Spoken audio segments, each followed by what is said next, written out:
Existence 2002 దానికి అనుగుణంగా మనకు 2002లో బయోడైవర్సిటీ యాక్ట్ అనేది పార్లమెంట్ యాక్ట్ పాస్ చేసింది.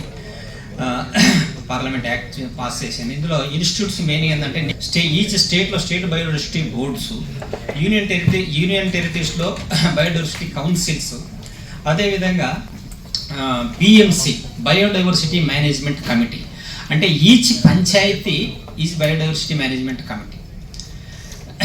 అదేవిధంగా మండల్ లెవెల్ ఉన్నాయా, కార్పొరేట్ లెవెల్లో ఉన్నాయా, లేకపోతే నగర పంచాయతీ ఉన్నాయా. అంటే దీని ఉద్దేశం ఏంటంటే each and every inch of the land ఏదో ఒక ఇన్స్టిట్యూట్లో కవర్ అవుతుంది. యాక్చువల్గా పంచాయతీలు మొత్తం ల్యాండ్ అంతా కవర్ అవుతుంది. ఆ విలేజ్ లిమిట్స్లో రెవెన్యూ విలేజ్ పంచాయతీ లిమిట్స్గా ఫామ్ చేశారు 1994లో పంచాయతీరాజ్ యాక్ట్ ప్రకారం. వాళ్ళ ల్యాండ్లో ఉండే రిసోర్స్ అంతా కూడా వాళ్ళ పరిధిలోనే ఉంటుంది, బిఎంసి పరిధిలోనే ఉంటుంది. అంత ఇంపార్టెన్స్ ఇచ్చారు బిఎంసికి. ఎందుకంటే గ్రౌండ్ లెవెల్ ఇన్స్టిట్యూట్ అదే.